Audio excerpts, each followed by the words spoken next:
Sir, good evening, sir. Hey, hi, Shravan. How are you? So fine, sir. Good evening, sir. How are you, sir? Happy birthday.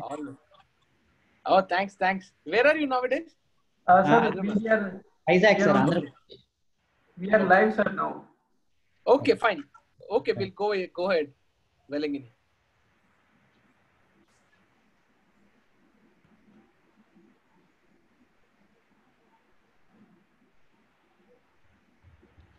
Velangani, okay? Yes, sir. Yeah. Good evening, everyone. Sir, Welcome to the first we will session. wait for 2 minutes, sir. 5:30 we shall start. Okay. Shiran, sir. Shravan, tell me, Shravan. Yeah. Shall I open and will you introduce Amol, sir? Yeah, I can introduce. Sure, you can open. Yeah, I think after this teaser, there is a teaser from this Olympus. I think after this one, they say we will start. Okay, you start opening statement, then I'll introduce quickly. Okay? Okay. Okay, sir.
Sir, we can start now.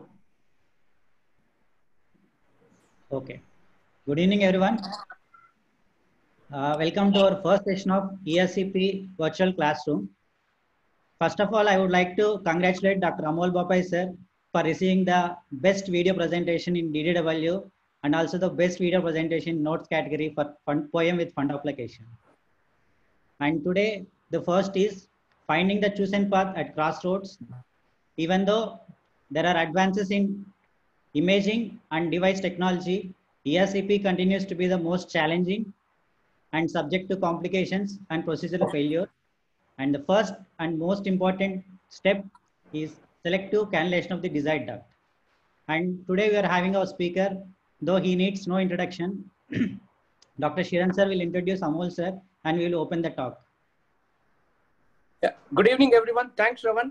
I think today is a very important topic, and thanks to Sir and Olympus for organizing this virtual ERCP training, which is going to be handy for many young gastroenterologists throughout the India and across the world. I think many people out of India are also logging in for this meeting.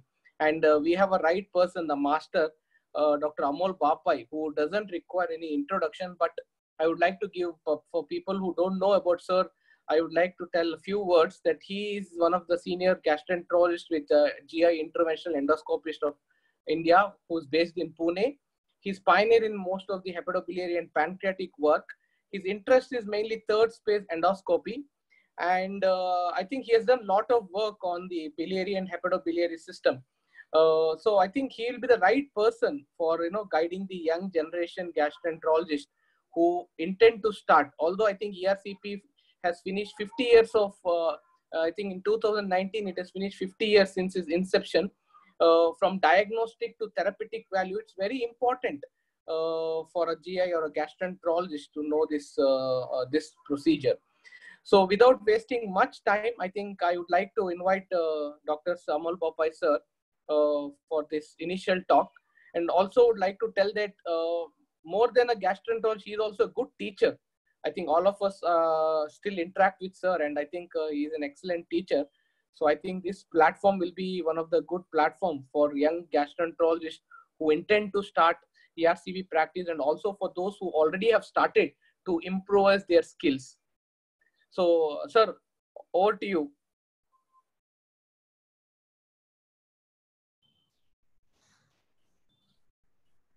Good evening, everyone. I hope I am audible.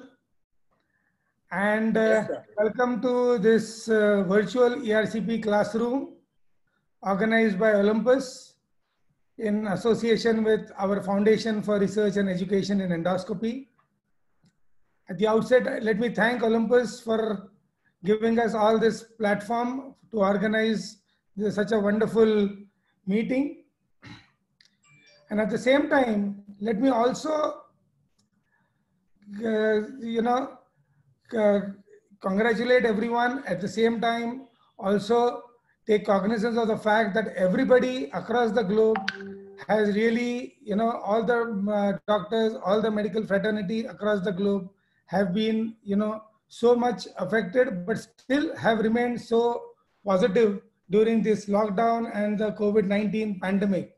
And I trust that all of y'all, as well as your close ones, are all safe and healthy during this pandemic. And we hope and pray that y'all will all get through this pandemic unscathed. Now, I will just give you some brief thoughts about how we are going to organize, how we're going to present this 3-session webinar. So we have broken it into 3 parts. Today, we will be discussing about cannulation and selective cannulation. Then next Friday, we will be discussing about stone management and basically biliary as well as pancreatic stones. And then the 3rd session will be on stricture management, again, biliary and pancreatic both. Now, these are basically stones and strictures from majority of, all the ERCP indications. Of course, there are some indications which are overlapping, and then we will take them up in the question and answer. Now, I believe that a large amount of the crowd would be, fellows who are aspiring to become ERCP experts, as well as many of y'all who are already experts. At the same time, just because of your love towards me, y'all have joined in to see me, see my face. So thank you so much for that. And that includes, of course, both our, the moderators for today's session, Dr. Shiran as well as Dr. Shravan. Shravan, I have been privileged to have Shravan as our student a few years ago, and now he's an accomplished, gastroenterologist on his own. And with these few thoughts, I think we will start with the presentation because we have a lot of topics to cover. So let's just start off. The idea would be to present for about 35 to 40 minutes, and then we will have discussion on that, and we can take question and answers. So basically the idea is, and we are starting off this presentation with the title, is that finding the chosen path at crosswords, and this is going to be a primer on selective cannulation techniques. So we all know that ERCP is a complex procedure, a complex combined endoscopic and radiological procedure. And let me tell you, all with this third space and ESD and everything coming up, even now, it still remains the final frontier for every aspiring endoscopist. And I will definitely say, after about 20-25 years of practice of ERCP, that it still has a steep learning curve. We are still learning in ERCP. And of course, it has the potential to cause hazardous complications. And as Peter Cotton rightly said, ERCP is 1% frustration, 2% radiation, 3% inspiration, and 99% perspiration. So there is a lot of hard work involved while we are doing an ERCP. And why is it so? It is because of this organ, which is called the papilla, the duodenal papilla, or the ampulla of Vater, or there is biliary pancreatic papilla. All these names are there. So this is a small, delicate organ, and it is somewhat situated in darkness and surrounded by vital structures. And this is probably the only organ in the body, or only opening in the body, which has the openings of 2 ducts at one point. All other ducts in the organ, or all the openings, drain only 1 duct, but papilla drains 2 ducts. And not only that, but there are several phases of this elusive organ that we often see. These are just some pictures I have given as a reference, and the names below or the descriptions below don't fit into any of the categories. But these are all just the categories or the types of papilla that we can encounter while we are doing the ERCPs. So because of these various phases, every procedure of ERCP becomes a challenge on its own, and there are no two ERCPs which are the same. When I was training with Professor Sohendra way back in 1997, Professor Sohendra he just celebrated his 40,000th ERCP. And that is the time he said that, Amol, in the last so many years, I have not seen two papilla which are the same. So that is the beauty of this procedure, and that is the reason it is such a challenge. So some learning points in today's discussion. We will just go about the anatomy of the papilla, there is some instrumentation, some scope positions, cannulation techniques, some points about difficult cannulation in some special situations, some challenges, and then finally, what are the red flag signs? So just a simple anatomy of the papilla. I'm not going to go into an anatomy class, but I want your focus to be on the right side of the image over here, that the biliary and pancreatic sphincter anatomy is pretty complex. There is the ampullary sphincter, and then there are two biliary sphincters, and there is one pancreatic sphincter, which are all interlinked with each other and interrelated and entwined with each other. And this forms the intramural part of the bile duct as well as the pancreatic duct, which is the most important. When we come to a conceptual anatomy, we need to understand that the papilla, the papillary folds are like the peels of an onion, and the biliary and pancreatic duct orifices lie hidden within the core of the onion. Here you can see the slice of an onion, and this is the bile duct and this is the pancreatic duct. The biliary direction is left and upward towards 11 o'clock, whereas the pancreatic duct is towards the right, towards 2 o'clock and straight. And very often, whenever we've seen so many fellows getting trained, and many people get trained in our unit as well. And one of the commonest errors in the initial period is that the cannula gets stuck in the folds because the endoscopist is pushing too hard. So one needs to find one's way into the desired duct and not push yourself in. That is the first message that I would like to give before we go on to anywhere further. The other thing is the endoscope position. So the short scope position is definitely the most important and the most easiest to cannulate.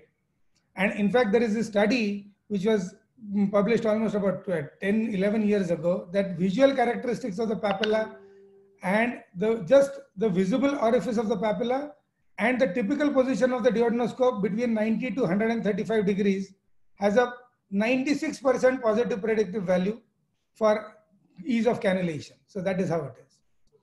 Now coming to the endoscope movements, and here I would like to bring to your notice that there are several movements, in fact 10 to 12 movements that one needs to do, and it is a combination of these movements. So the endoscope can be pushed up, pushed down or pulled up. The elevator can be elevated up or down.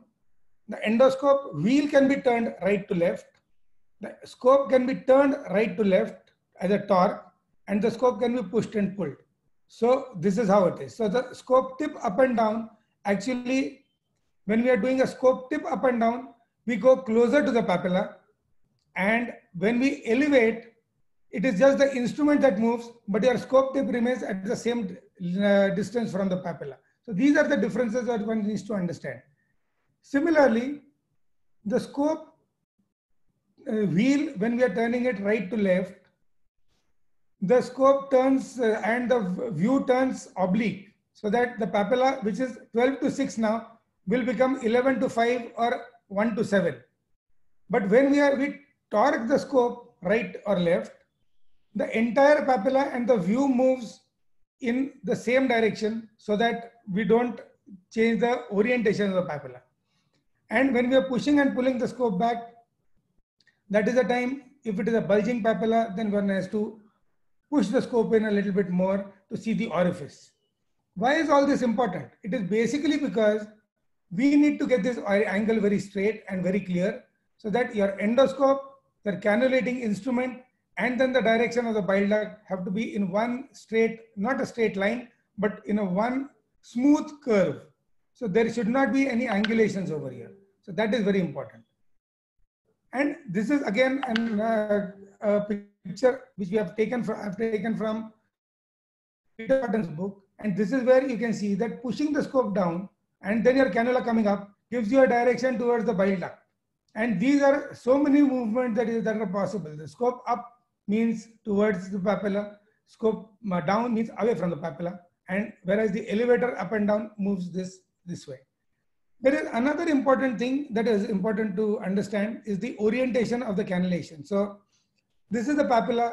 So draw an imaginary line at 12 o'clock over here at the most bulging portion. And then we need to go slightly to the left towards 11 o'clock, and that is the direction of the bile duct.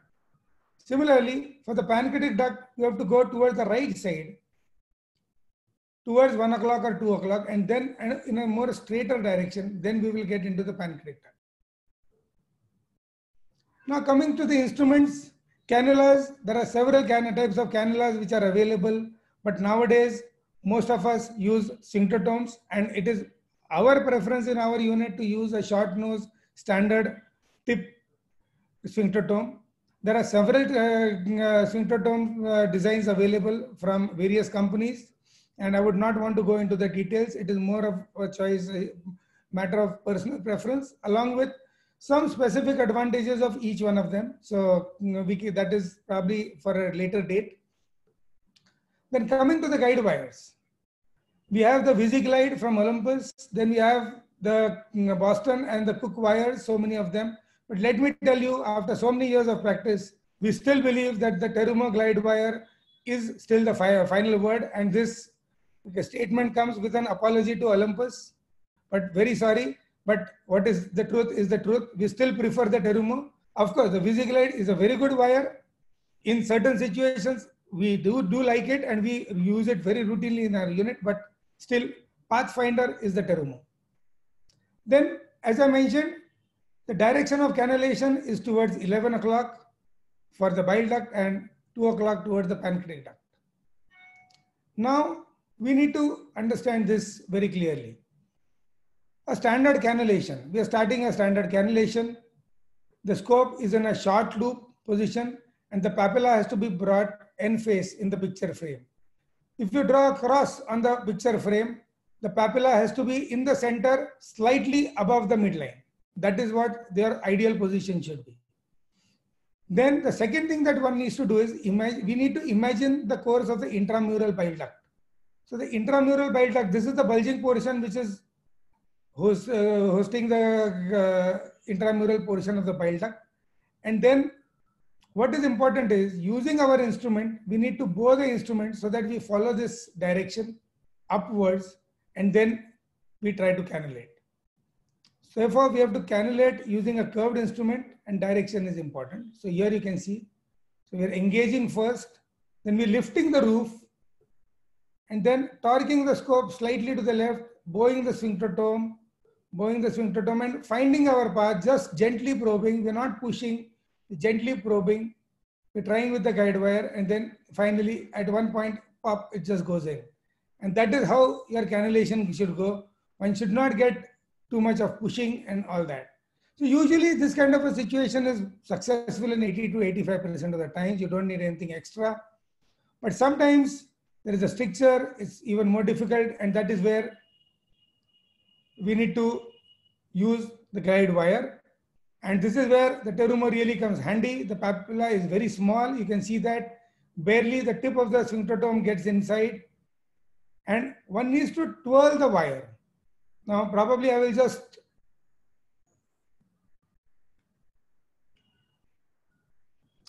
play the hand videos and the tip movements again very clearly so that you can see that the wire tip twirls as we are twirling it over here at the back end. And that is where the floppy tip, which is a hydrophilic tip, will find its path into the bile duct. Success rates are to the tune of around 85 to 90%, but still in about 10 to 15% of situations, one will have to resort to other measures. So this is how we cannulated this duct. Now again, just to go, I'm going to go mainly into the videos. I'm not going to discuss too much about the literature because this is how the learning is.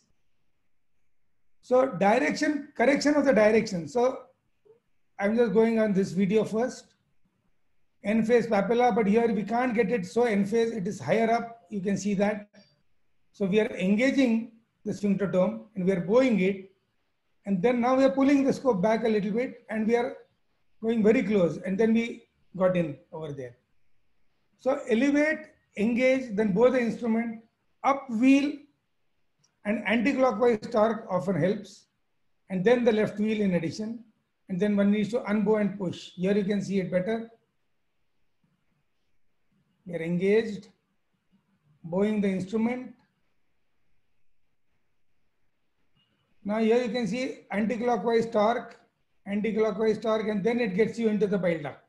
So anti-clockwise torque actually is most important once the instrument has been bowed and one needs to get into the bile duct, because that corrects the direction.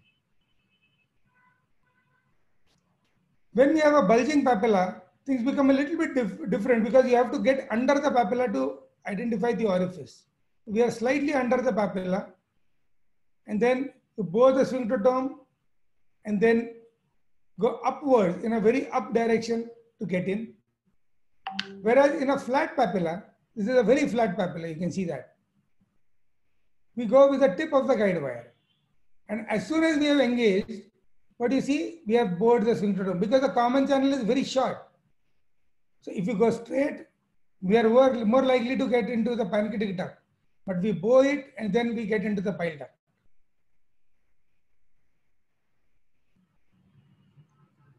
Sometimes the papilla can be floppy or edematous, and this is a nodular. Probably there is some inflammatory process out here, but the opening is so tiny, you can see that. So we are just probing with the guide wire, and we are quite high up above the papilla. It's not a very good direction, but then once we engage, we correct the direction and we compensate by bowing the sphincterotome, and then we get in. And this is another interesting technique. We go in with the guide wire, and then as we are probing, we can use the up wheel of the there you can see that we can use the up wheel to push the sphincterotome in the direction of the bile duct, and that is called the kissing technique. So once you can just go close to the papilla and kiss the papilla and then come back, and then that will get your sphincterotome into the bile duct. Now, since we are on the topic of cannulation, I thought we will cover pancreatic duct cannulation at the same time. Scope is again in the short loop as far as possible, and papilla is end phase, but the direction is towards 2 o'clock, straight and downwards. And the scope has to be turned anti-clockwise and further to the left. So that is the papilla, again end phase. Now we are going in, engaging, and just see how we turn the scope once it is engaged. So we use the tip of the sphincterotome as a fulcrum, and then we turn the scope so that there we turned it, and then it got in.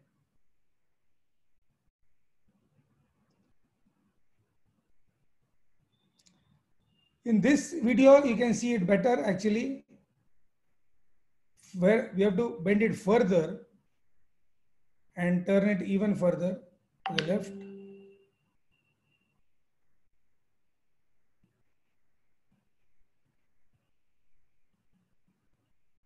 There. And once we get in, then of course the balloon sphincteroplasty for the stone, that is for the next session. This is another, just 3 types of pancreatic duct cannulations, 3 different types. And then we get in. This is quite straightforward, so that is how it was. However, not always do we, for pancreatic cannulation, sometimes we have to cannulate the minor papilla. Now this is the major papilla. You can see that we are first cannulating the major papilla. And see how left we have to make to engage and get into the pancreatic duct. But this patient turned out to have an incomplete pancreas divisum, and you can see that the straight duct is the minor duct. So although we do a pancreatic sphincterotomy of the major duct, we further have to go to the minor papilla. And in the minor papilla, what we have to do is we have to use a long loop position. So we have to push the scope in, and then we can get the papilla end face. I will just go run this again. So we are here.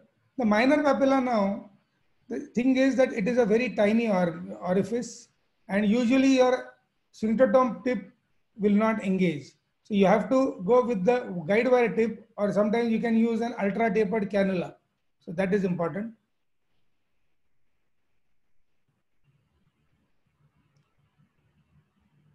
And then find the direction. Once it is end face, usually you will find that your guide wire will walk through into the minor papilla if it is engaged well. But minor papilla, one has to be very gentle with the movements, because even 2 or 3 attempts at cannulation can cause edema, and then that can completely, your chances of cannulating are practically over on that day. You may just have to come back after a few days once the edema is subsided. So here you could see that we used a straight tipped cannula for cannulation. Now, these are all the types of cannulation that we discussed, but then we also discussed that 10 to 15% of the situations, cannulation can be difficult. So what is the definition of selective cannulation? 5 minutes, 5 contacts with the papilla while attempting to cannulate, and single inadvertent pancreatic duct cannulation or opacification has been the definition. However, several other definitions are also available, where 10 minutes or 5 cannulation attempts have also been described. So there is no uniformity. So overall, we can define it as a situation where the endoscopist using his or her regularly used cannulation technique fails within a certain time limit, typically 5 to 20 minutes, and after a certain number of unsuccessful attempts, 5 to 15, and inadvertent MPD cannulation injections or cannulations, typically 1 to 4. And therefore, we have to resort to some other method like a pre-cut or something of that sort. So for all those aspiring endoscopists, look at this data. Even experienced endoscopists, up to 20% routine cannulations can fail. We have to resort to other methods. And even in normal anatomy, 11% of all therapeutic ERCPs may encounter a difficult biliary cannulation. And that is the importance. So don't lose heart. ERCP is definitely for everyone. However, what is important is ERCP training is important, and ERCP volume during the training period is also very important, because that will improve your confidence as well as your skills for ERCP.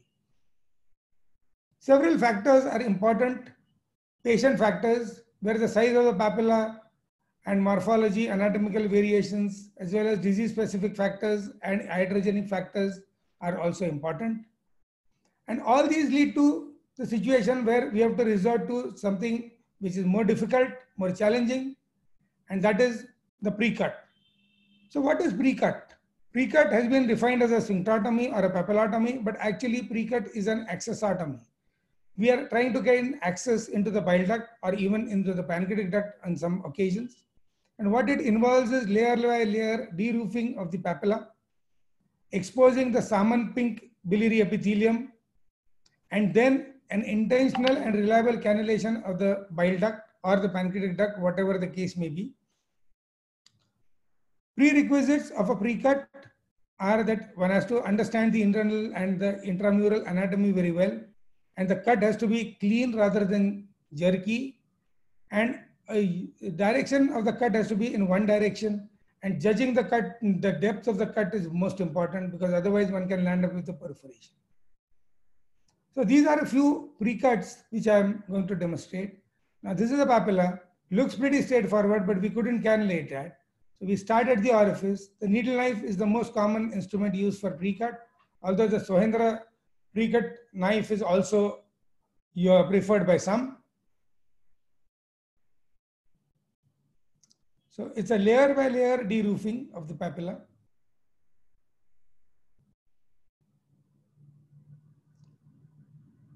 And there you can already see the biliary orifice over there.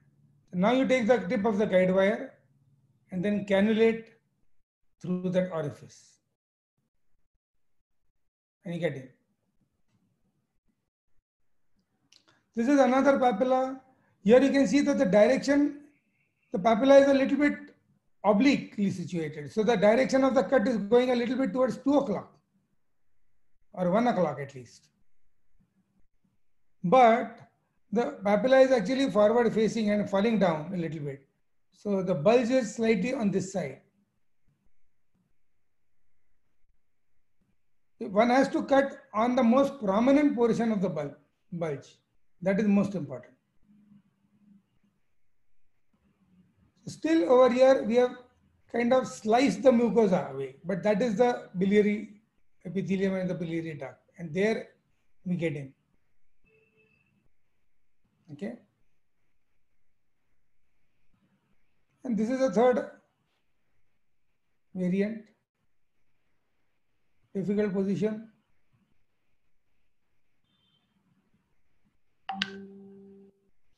Still cannot get cannulation, and then this is a relatively small papilla, but one can see that the frenulum and the proximal fold is quite far away, so one can definitely safely cut till there. That is important to understand how far to cut. We will discuss that in further detail in the next session when we discuss about sphincterotomy before removing stones. Here you can see that the entire papilla has been opened up, and this is the bulge where the intramural bile duct lies. So now we are opening up that up, and there you can see the drop of bile.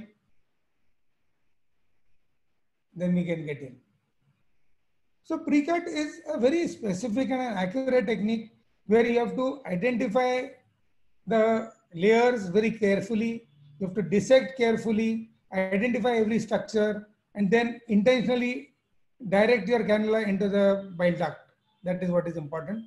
And with pre-cut, I think cannulation rates can reach almost up to 99%. One of the complications of pre-cut has been post-ERCP pancreatitis, and sometimes for that reason, as well as to protect the papilla and the pancreatic duct orifice, it is useful if one can get a prophylactic stent into the pancreatic duct. So here in this patient, while we tried cannulation, we got into the pancreatic duct inadvertently. So we just leave the guide wire inside, and then we place a 5 French single pigtail stent into the pancreatic duct. Note how the stent has been directed downwards so that it does not come into your view while we are cutting. And now the papilla also becomes more prominent because of the stent inside. Now we can cut very carefully over the stent, starting from the orifice, but towards 11 o'clock direction, and then we can get the biliary opening opened up.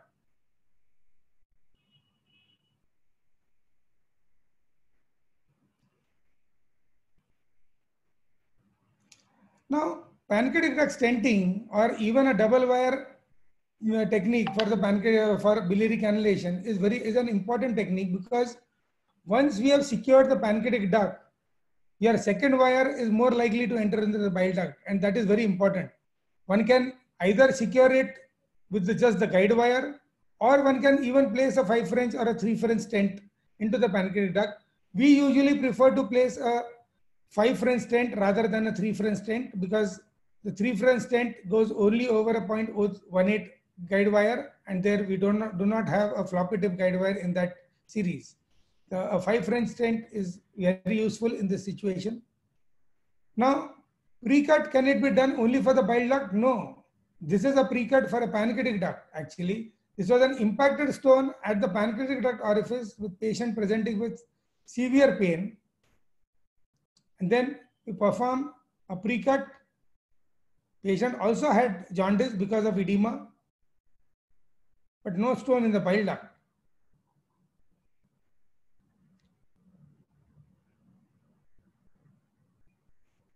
And here you can see that we are cutting over the stone, but in the 2 o'clock direction, so that the pancreatic duct gets opened up, and then we can deliver the stone out.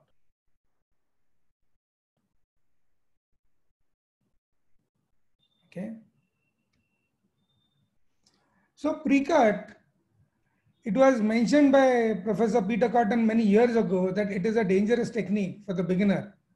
But Professor Nip Sohendra, who actually invented the precut and described the precut for the first time, he always maintained that unless one masters the precut, one never actually grows in their ERCP armamentarium and never actually becomes that confident. So I think for everyone who's there in the audience, one must learn how to do a good precut, watch videos, watch people doing it, experts doing it, and hone your skills. However, these are the success rates of cannulation. I'll just skip through that. And early versus late precut, I think early precut definitely has an advantage in relation to post ERCP pancreatitis rates are concerned. However, there are certain issues with precut. That the learning curve is pretty high and long. Adverse events can be high in inexperienced hands, and failure rates can also be high. Training is definitely somewhat more difficult, and pancreatitis can occur. It is unpredictable, and it cannot be sometimes performed in certain anatomy like an intradiverticular papilla or when there is infiltration and other things. So when that situation is there, then we have to resort to other techniques. Coming to the next part which is of anatomical challenges, and the commonest anatomical challenge which we face while cannulation is an intradiverticular ampulla.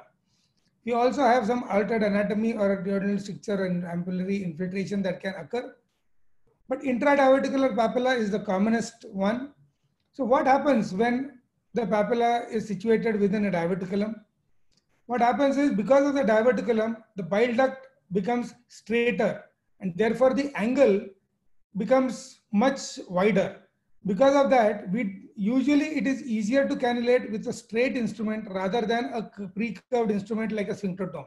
So it is useful to start with a straight instrument. It should always be wire guided. And the third thing is that here is a papilla and this is the diverticulum. Now, because of that, the direction of the intramural bile duct is towards 12 o'clock or this way, not the ideal this way which it would have been there. So one has to correct for the direction and then only go in. That is very important.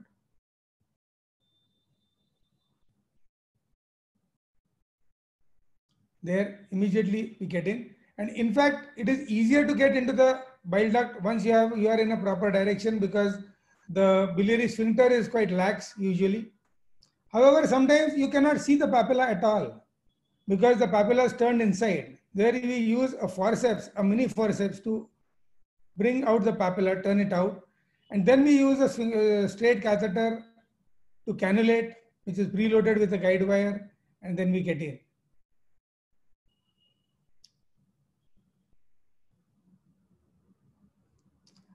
Coming to another anatomical challenge which sometimes occurs, that is a choledochoduodenostomy.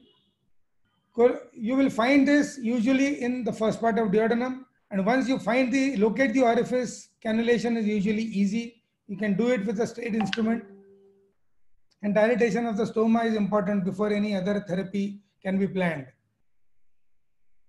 We will not go into the infiltration and other things because we will anyway be covering it in the next part of our discussion. However, Billrod 2 anastomosis, although nowadays we encounter it less and less common, we still encounter a patient once in a while. There are certain challenges, afferent loop identification being one of the most important ones, the negotiating the twists and curves of the afferent loop, and a choice between whether one should use a side wing scope or a forward wing scope. And cannulation is done using a straight instrument, but it is not at 11 o'clock, it is at 6 o'clock because the papilla is coming in an inverted position, upside down. And there are also some special instruments that have been designed. A Billrod 2 sphincterotome has also been designed, or one can do a sphincterotomy over a stent.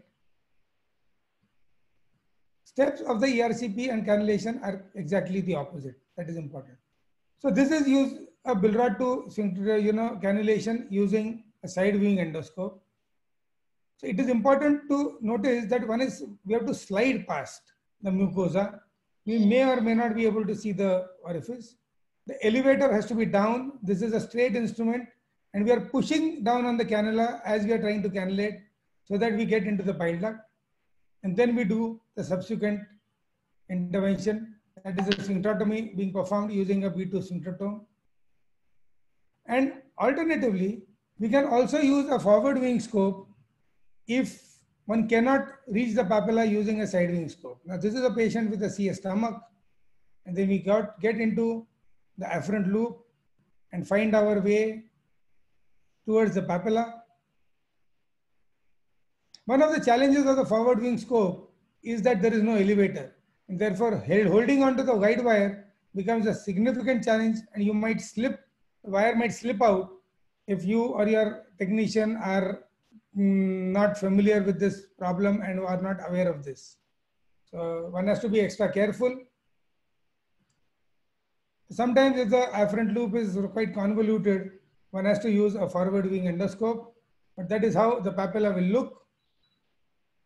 And again, we have to use the straight instrument, and we have to cannulate from far away. See, we're cannulating from far away so that we get a straight direction.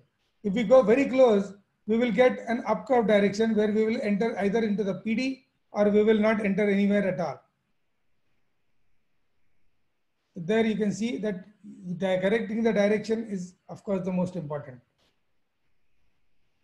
So overall success rates in Billrod-2 are around 66 to 90%.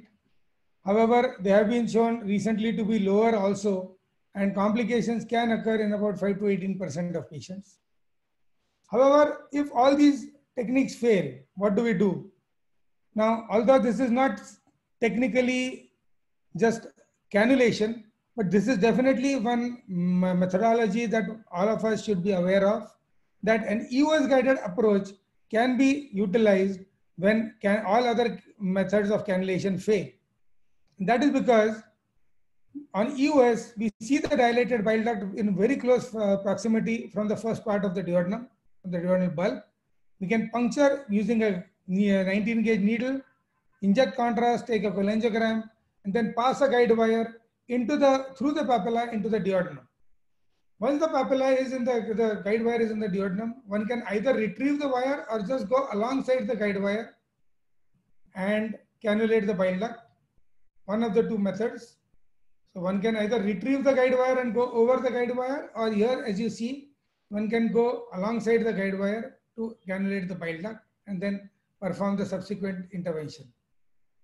And there are 3 meta-analyses which have shown actually that success rates are more than 90%.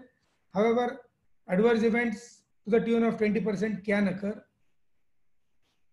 And because of that, EOS guided rendezvous definitely has high success rates, and it is an acceptable, predictable, and manageable adverse events. And an extrahepatic approach has been shown to be superior than an intrahepatic approach. EOS guided technique has also been compared to a pre-cart, where they showed actually that EOS guided rendezvous had a superior success rate. However, adverse events were comparable. Now, this is something which brings us to another debate, which we will discuss in the next slide, that issues with EOS-BD, that majority of the data is for malignancy, and for benign disease, it is very limited. And wire manipulation through the stricture or papilla is quite limited. Reluctance to use the transmural approach for benign or operable disease also always remains. And when the ducts are non-dilated, it is a challenge.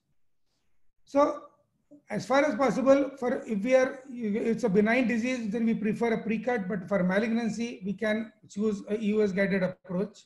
But it also depends on the level of operator comfort and experience, and competence in EOS guided biliary drainage is not universal, but pre-cut also needs quite a bit of experience.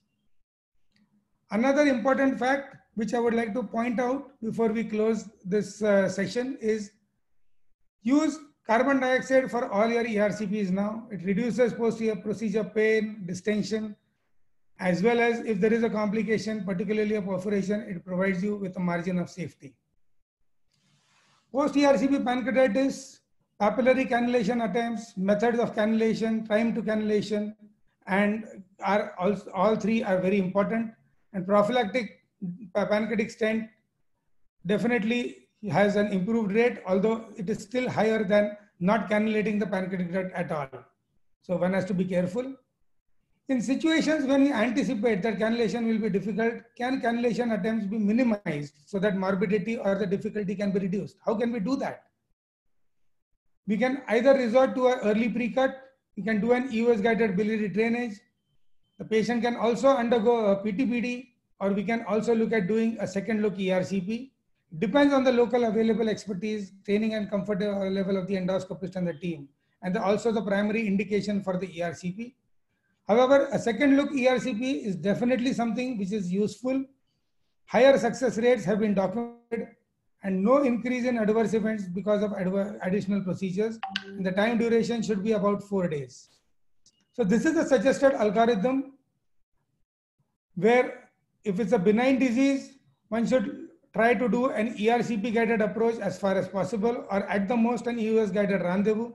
However, if situation is difficult and if it's a malignant disease, then one can even resort to an EOS guided approach if ERCP fails.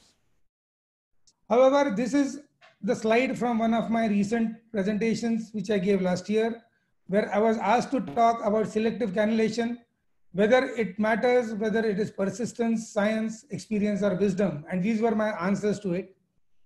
Persistence, yes, definitely it needs commitment. Science, it must of course be scientific, of course. Selective cannulation, we cannot disregard these principles. Experience comes from bad judgment, but then it should not be, and it need not be our own. We can learn from others' mistakes. Definitely important is one aspect, that of training, and optimum training and exposure to all situations is important. And wisdom comes from all of the above, but it requires pragmatism. We can always withdraw and we can always have a second look ERCP. There is nothing wrong in calling for help. There is nothing wrong in reviewing the indication. And of course, PTPD and surgeons are still not dead. We can definitely ask our colleagues to help us out. We must always remember that a good mountaineer is not the one who scales the peak, but the one who knows how and when to return safely. Thank you very much. I think it's been an extensive discussion, but I'm sure there will be a lot of questions. Thank you.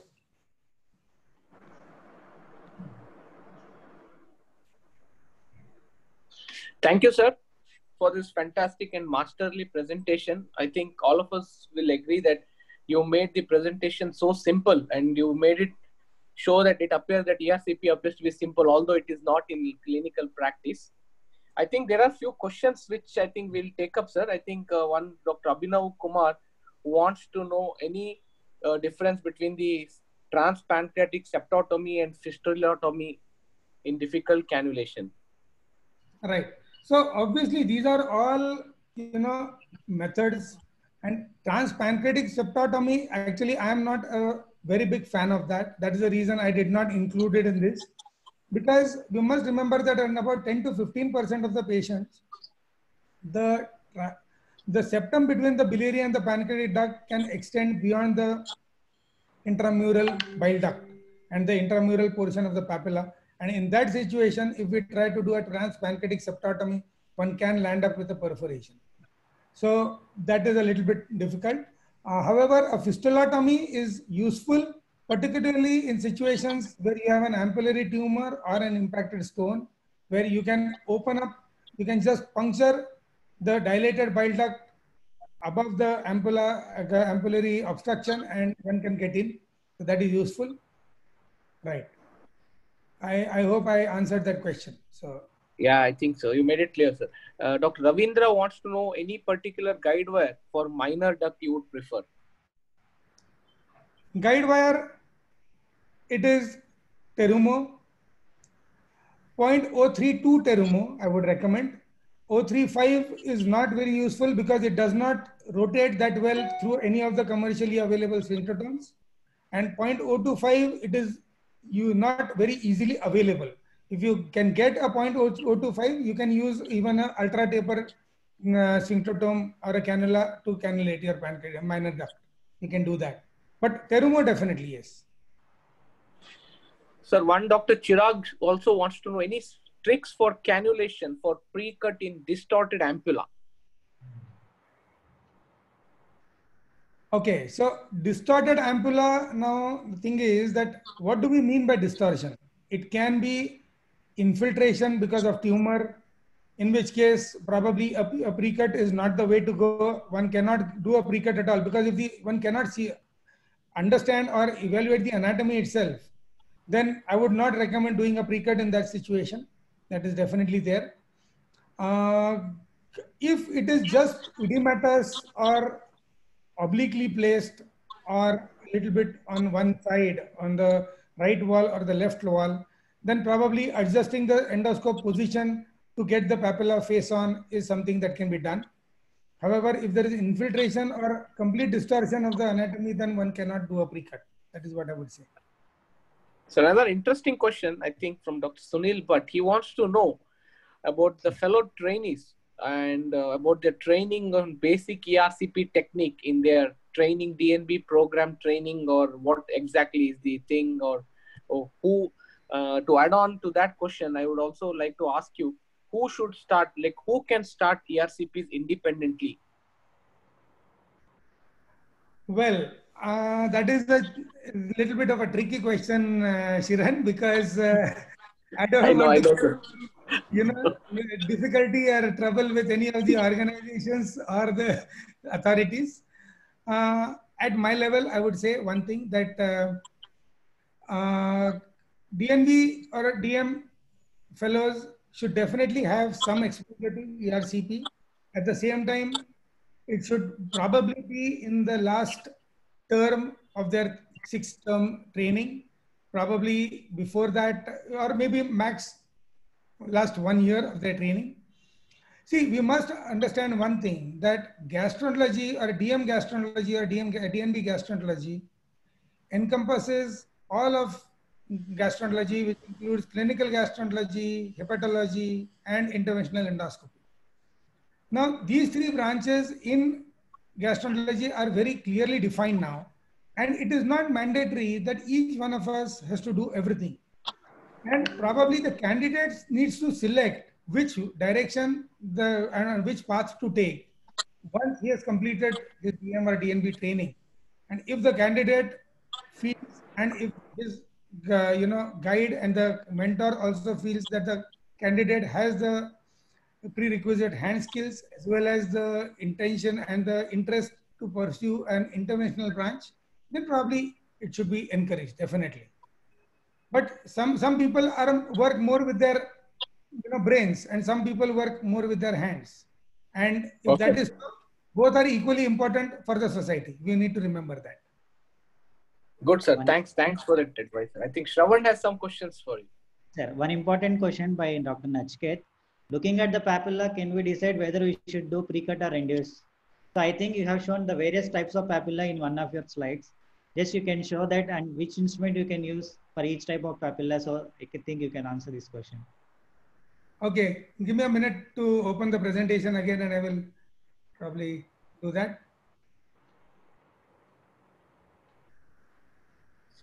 Sir, one more interesting question is, after how many attempts of pancreatic duct cannulation would you like to put a pancreatic duct stent?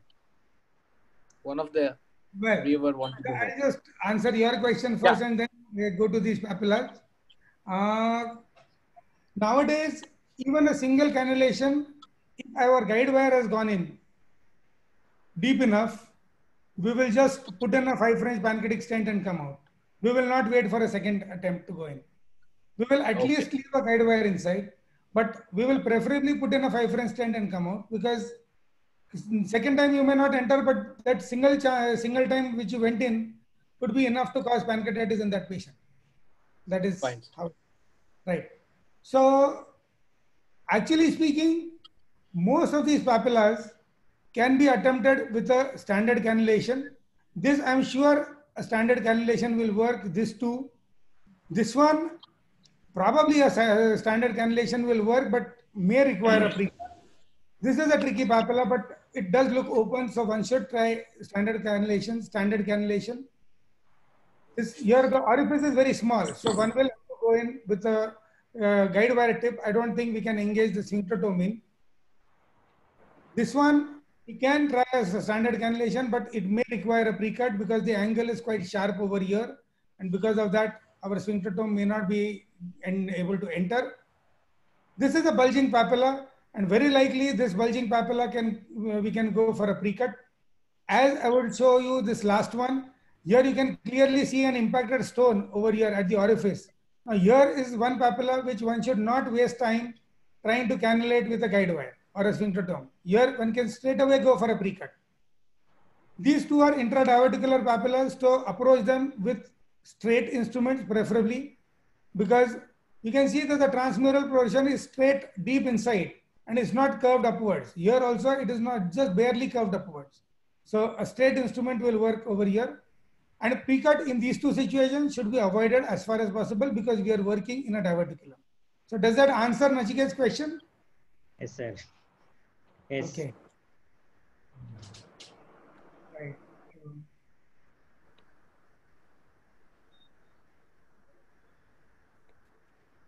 Right. Now there are a lot of questions. How to adequately judge the depth of the pre-cut? It is important to keep the needle knife wire tip very short. Don't keep more than 3 to 4 millimeters out of the catheter tip, and then just pick up the layer that is up in front of you. Just pick up the layer and go from the orifice upwards in one sweeping single movement. That is what is important. Using that, if you use a single movement, there is less chance that one will, cut at different places and in different depths. But if we keep probing and cutting, then the chances is more. The second thing is it should be a layer by layer deroofing. So one should not be in a hurry. Don't pull out the needle too long outside, because then you can cut open the full papilla. That is important. And there are many questions regarding which position you prefer for pancreatic and biliary and how to interpret the cholangiogram in left lateral position. Okay.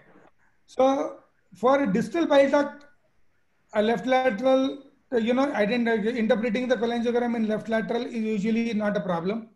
However, for the mid and the proximal bile duct, it does become a challenge. Our preferred position for biliary ERCPs is the left lateral, and whenever we have to look at the proximal bile ducts, we turn the patient supine. Our preferred position for pancreatic ERCPs is prone on the stomach, and that is our personal preference, although many people also prefer the supine approach, but we prefer the prone approach. Biliary ERCPs, very rarely we will turn the patient prone. It is lateral or supine. One more question regarding bile leak while doing US guided endo and withdrawing the guide wire through the papilla. Bile leak during a rendezvous. Okay, so when we are doing a rendezvous from the first part of duodenum, from the duodenal bulb, the bile duct and the duodenal wall are quite in close approximation with each other. And we are using a 19 gauge needle and a guide wire through that. What is important to remember is one should, as far as possible, avoid using multiple instruments, and one should avoid dilating the puncture tract.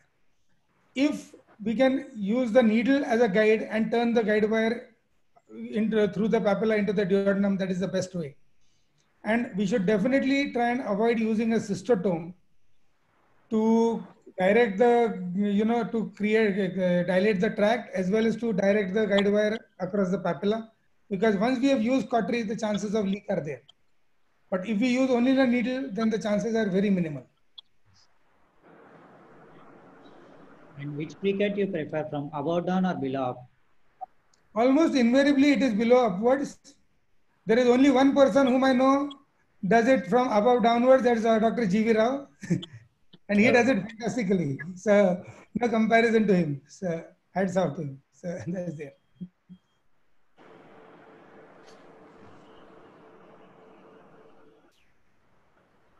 Any more questions? I think there is.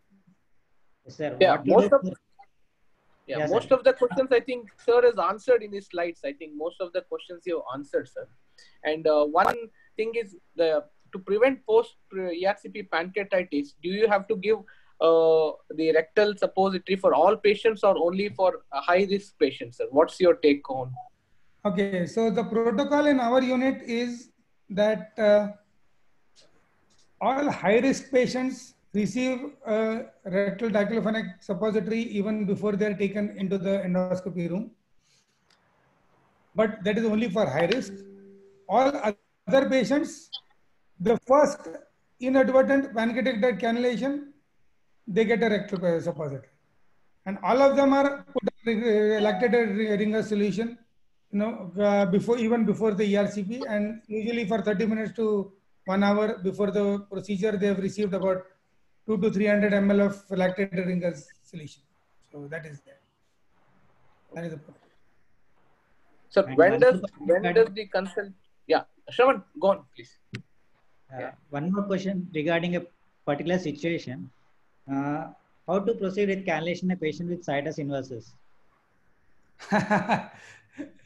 Well, Shravan, you were there at that time. Why don't you tell us how we did it?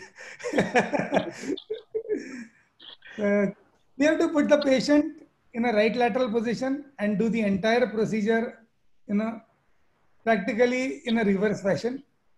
So all the steps are mirror imaged.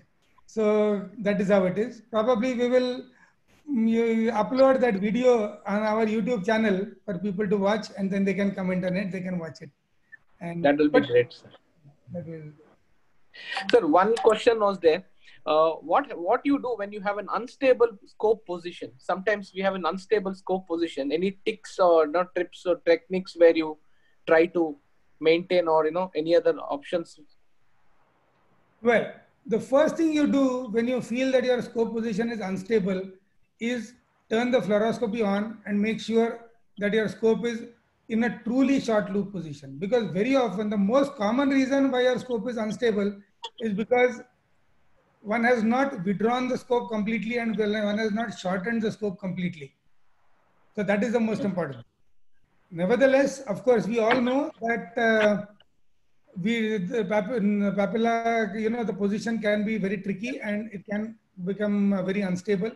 In that situation, turning the patient's position to a prone can sometimes help, because with the stomach compressed, decompressed and compressing on the scope, sometimes that helps to stabilize the position to a certain extent.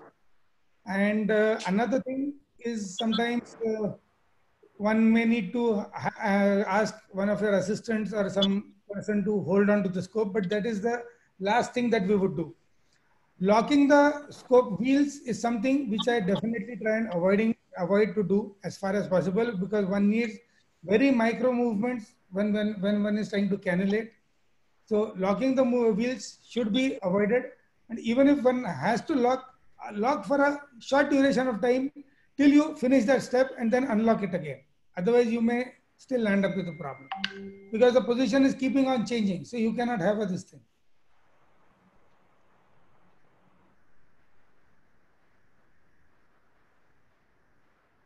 I think Nachiket has asked one more question. He has messaged me. And yeah, so I think Nachiket has asked this question: looking at the papilla, can we decide whether we should do pre-cut or rendezvous? So I will say one thing, that if the papillary orifice can be seen and the papilla can be seen as a reasonably looking papilla, then yes, I would definitely probably do a pre-cut rather than attempting an EUS rendezvous.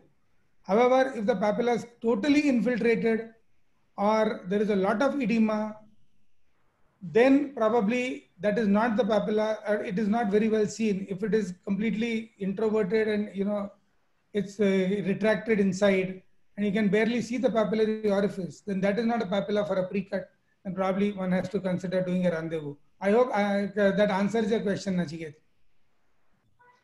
And one more question is, any special trick in case of flappy papilla with long intramural segment? Maintain your direction, because if you push the wrong way, the papilla is going to go away from you. If your direction is correct and if your movements are very gentle, usually you will find your way through. But one should not be pushing indiscriminately in the wrong direction. That is what is important. And one practical question is, mostly we are having a problem with thermo guide where it is going very difficulty inside sphincterotomy despite immersing in normal saline. What's your advice, sir? Okay. The first thing is to use a 0.032 Terumo wire rather than a 0.35, because 0.35, once it is immersed in water, it swells up and then it does not move so easily through the sphincter.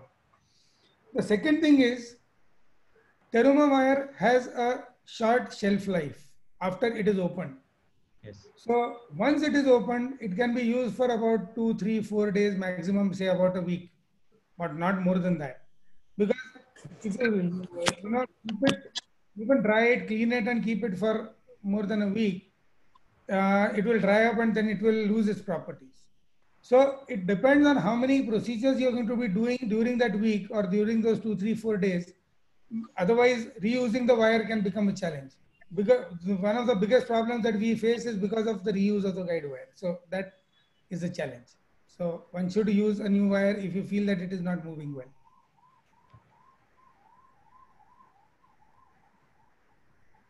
Almost have answered all questions. I think. And one more question is it better to perform pre-cut over the wire in PD or after insertion of pancreatic stent? In the PD, but pre-cut is for the pancreatic duct or the bile duct? Bile duct. Bile duct. Okay.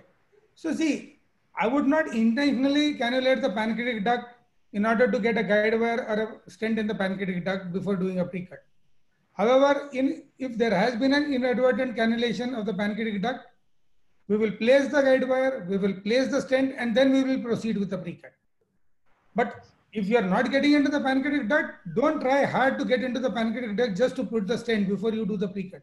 You will induce pancreatitis just because of that. And that is not advisable.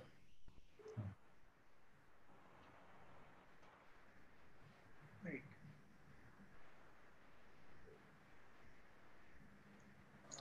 A lot of questions, people, yeah.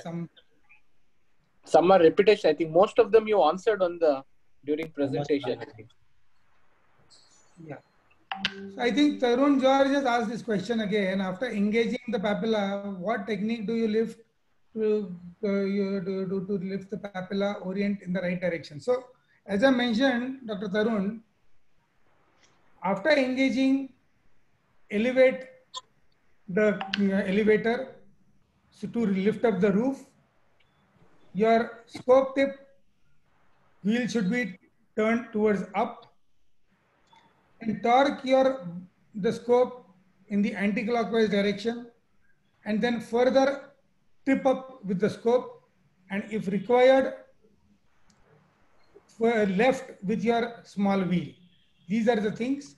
Depending on the direction of cannulation, you may want to bow your sphincterotome. However, if you have bowed your sphincterotome, then it is also important to unbow the sphincterotome to correct the S curve. That is very important.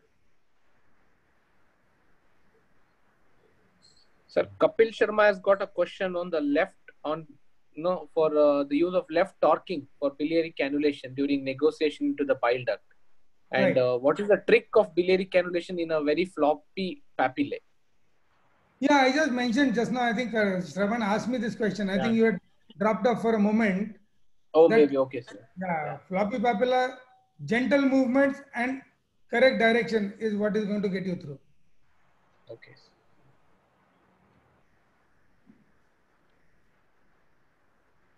Right. One more question is that this is any role of ilinostat in prevention of post-ERCP? I think there is no. I honestly have no experience. And let us, this is more of a technical webinar, so let us focus on technique rather than literature, because otherwise we can discuss overnight for ERCP. We can do Sir, when should the endoscopist stop pursuing bile duct cannulation? After how much time, as per your experience? Like he should say, okay, that's it. So I will do it later or take an alternative method. Okay. So Shivan, one cannot define a specific time. Nobody can say 5 minutes, 10 minutes, 20 minutes like that. But if one is not making progress, any meaningful progress, and if one is, running out of ideas, and then that is the time that one should rethink that whether it's better to stop rather than commit a blunder and create a point of no return when things can go bad for the patient. So that is very important. So that judgment would be individualistic for the patient, the endoscopist, as well as the circumstances where the procedure is being performed. It would be very, difficult to generalize it, but these are the principles that one should abide by. Look at the patient's interest. Put the patient's interest first. That is what is important. Right, sir. Right. Very well said. One more question is, when to use long loop scope position for ERCP? When do you prefer? See, the idea is to get your papilla face on and the direction of cannulation in the desired direction. Now, if you can get it with a short loop, that is the best thing. But if you cannot, then one has to go into the long loop in order to get the direction. Because unless you get the direction right, your synchrotome is never going to enter your desired duct. So it's never going to happen. Meaning there were about 20 more videos which I could have shown, but then I wanted to, try and keep it simple and as far as possible, focus to the, important points, because otherwise every papilla, as I said, is a challenge on its own. But then I only have some guidelines discussed during this kind of a webinar. We cannot discuss the entire thing. Yeah, rightly said, sir. I think the message you gave was no two papillas are same. Don't push your scope. Try to spend some time visualizing the papilla before doing the procedure. And I think optimizing your patients, that is very, very important. I think that's the message sir has given, and they have beautifully taken us through your slides that how do you do and, what are the difficulties we can face. And I think you have answered most of the questions, practical questions for a beginner or even for a person who's doing an endoscopy.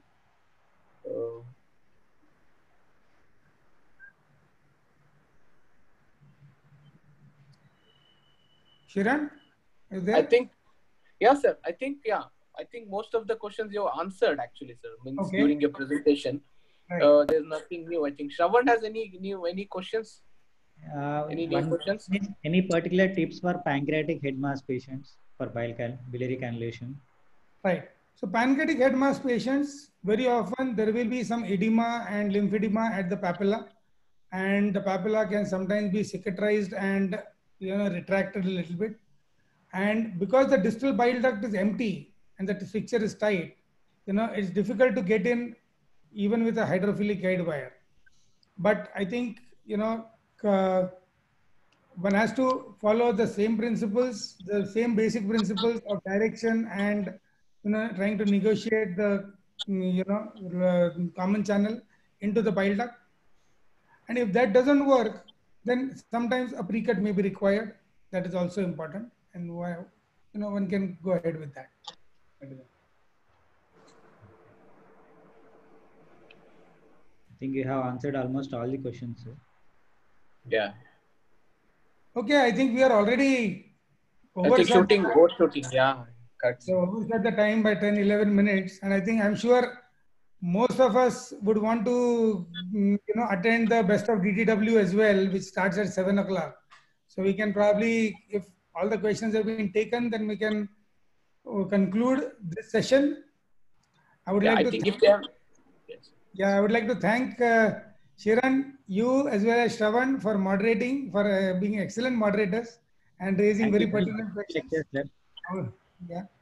I would like to thank Olympus for arranging this webinar. And of course, we had, I think, over 230 or 240 participants, probably even more. I forgot, lost count of the number. 325.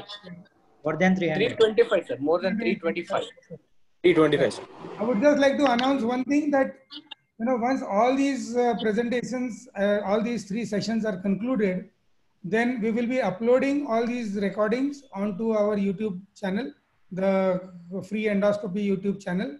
So which can, along with the discussion also later on, where they can remain as permanent archives and people can go back over there and view these. And they can even put in some questions if they have any questions, and we will be happy to answer them. So that would be a message. And apart from that, I would like to just thank everybody over here. And Kiran or Shravan, if you have any last comments, feel free. Otherwise, look forward to seeing everybody next Friday, 5:30 p.m. That is how it is. Sure, sir. Thank you, sir. Thank you for this novel concept. I think this is fantastic, virtual ERCP. And it was not really virtual. It was like a real thing, like a trainees. I think even I enjoyed the session. I think it was a good initiative by you. Thanks to Olympus also. Thanks to Shravan. I think let's call for a day and maybe we'll meet next Friday, same time. Thank you very much. Thank you. Bye-bye. Thank you. Bye. Safe. Everybody keep safe.